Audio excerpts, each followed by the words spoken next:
person who speaks on TV or does an interview or writes a story. I mean, Tom Tobin and Joe Childs are enemies of Scientology. You know, the reporters from the Tampa Bay Times, in fact, back in the early days of Scientology in Clearwater, there was a reporter for the then St. Pete Times, Betty Orsini, who had exposed the fact that Scientology had purchased the Fort Harrison, because when that was done, it was done under the guise of being a front group called the United Churches of Florida. Right. And the Southern Land Development and Leasing Corporation. And it was like she exposed that and she became an enemy, and there was a bunch of things that were done by Scientology to try and destroy her career and her life, get her fired from the St. Pete Times, get her husband to divorce her. I mean, it was like an out-and-out campaign. And there have been campaigns. The mayor of Clearwater at that time, Gabe Cazares, who was also very upset about the fact that nobody had been up front when we first came to Clearwater, became the target of a monumental efforts to destroy him. He was set up in a fake hit-and-run accident at a conference in Washington, D.C.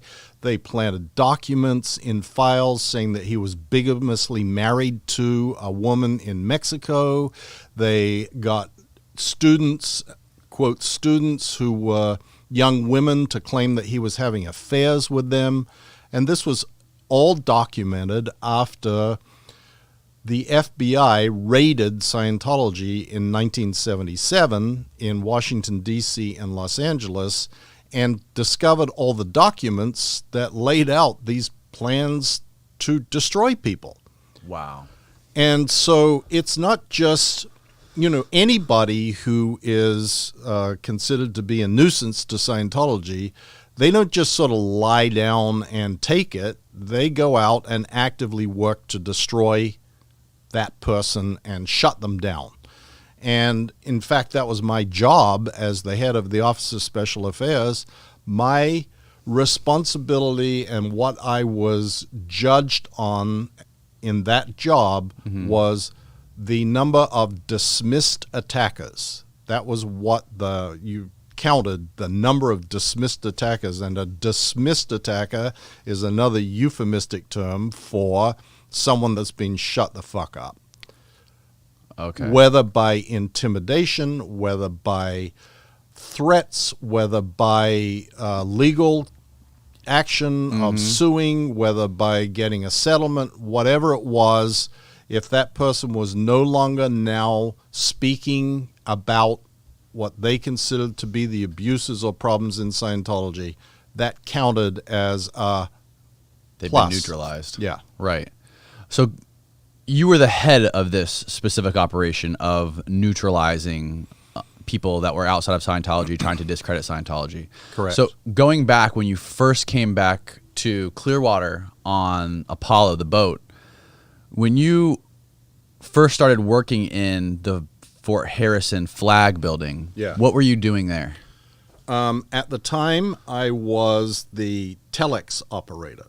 Okay. Scientology still used telexes, and that's because back in the 1960s, telex was the sort of communication method of choice, and strangely in Scientology, there is this sort of thing where if L. Ron Hubbard said it, then it can't be changed. Right.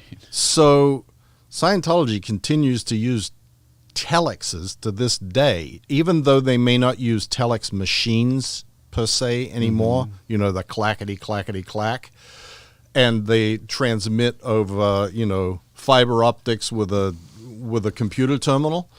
They still call them telexes because that's what L. Ron Hubbard said is the method that you're supposed to communicate. So I digress always, Danny, into all sorts of strange, oddball facts about these things. But I was in charge of sending and receiving communications from Scientology organizations all over the world into Clearwater.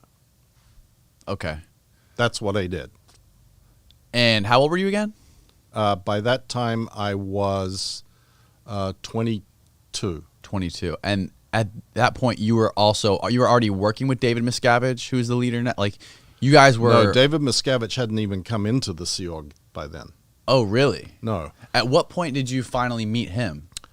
I think in 1976. Well, actually, back up. Okay. Truth be told, I met him and his father and his mother and his brother and his twin sister and his younger sister back in 1969 when I traveled to England with my parents to go to the home of L. Ron Hubbard, which is St. Hill Manor in East Grinstead, Sussex. David Miscavige's parents were also there, had traveled to England to go to the home of L. Ron Hubbard and study Scientology. And I met Dave, his sister Denise, his twin sister Denise, his younger sister Laurie, and his older sister Ron, and his mother and father then. Ron Jr.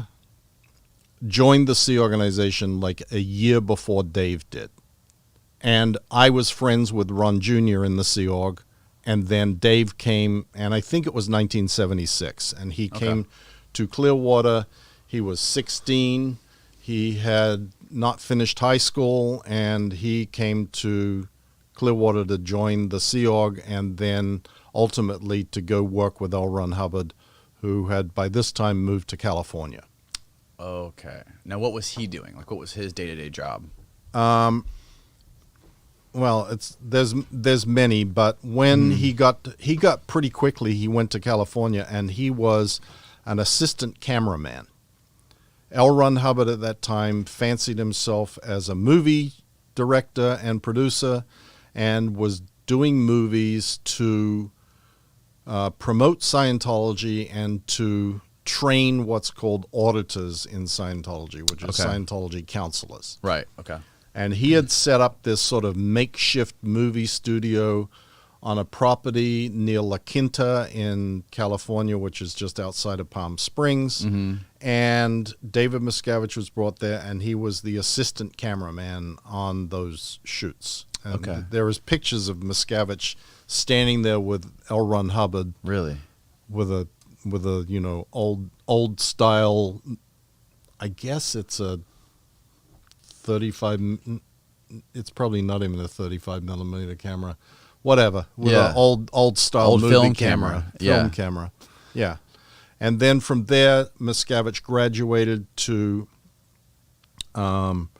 becoming the person, and I'll try and avoid too much of the terminology, but a person who was charged with sending Sea Org members from where L. Ron Hubbard was out into different Scientology organizations around the world to deal with problems. His title was actually the Action Chief. The Action Chief. The Action Chief. That seems like a good name, a good title for somebody like him.